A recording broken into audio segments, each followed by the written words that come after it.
और हमारी देव संस्कृति पर ये कुठाराघात हो रहा है। इसके बारे में हमें जब सूचना मिली तो ये कुल्लू ही नहीं बल्कि पूरा हिमाचल में ये आंदोलन आरंभ होना शुरू हुआ है।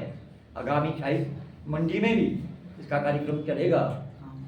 तो हम चाहते हैं कि जो इसने कश्मीर वाली बात कही गई है, ये इसको छोटे स्तर पे नहीं लेना होगा।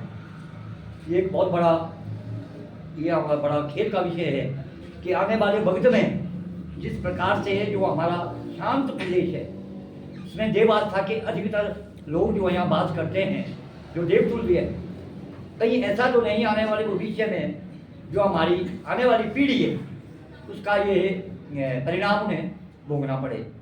अगर हम आज जागरूक नहीं होते तो मैं समझता हूँ कि आने वाली पीढ़ी को ये बड़ा खतरनाक जो है वो समय उनको वातावरण में हम धकेलने जा रहे हैं। तो मैं चाहूँगा और मेरा आह्वान है कि हम छोटी छोटी चीज़ों पे इसको नज़रअंदाज करते आए हैं। ये हमारी बहुत बड़ी गलतियाँ रही है।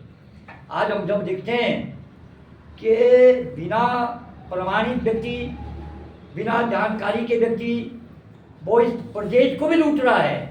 हमने उपायुक्त महोदय जी से भी ये बात कही कि वो हमारे देश का और प्रदेश का कर खा रहा है, टैक्स चोरी कर रहा है, वो गांव में जाकर के बिजनेस करता है और हमारी महिलाओं की, हमारी युवाओं की और हमारे बुजुर्गों की एक एक घर में जाकर के गणना के लेकर के उसके पास संपूर्ण तथ्य है कि हमारे कितने लोग किस घर में रहते हैं।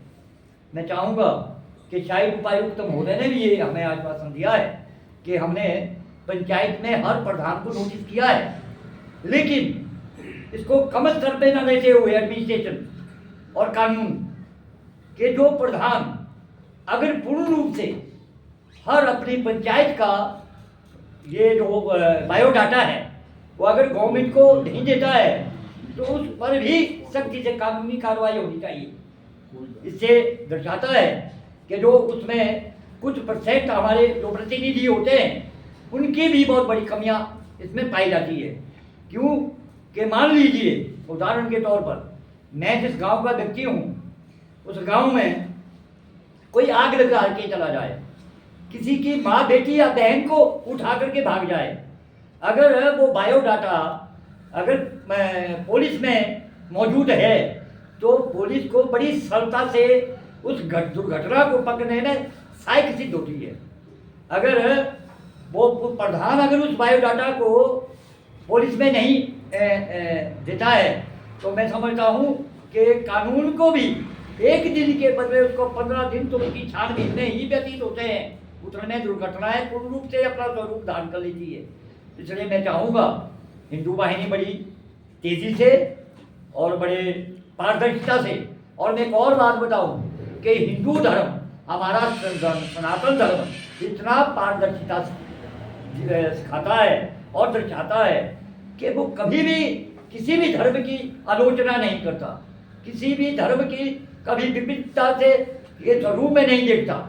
और मैं चाहूँगा कि सभी हमारे जितने युवा वर्ग हैं, जितनी माताएं हैं, बहनें हैं, वो गांव में भी स्वयं जागरूक हो और हमारे प्रतिनिधि, चाहे प्रधान है, चाहे पंच है, चाहे और कोई अन्य व्यक्ति नॉमिनेटेड है, वो इस पर पूर्ण रूप से अपना ध्यान आकर्षित करे।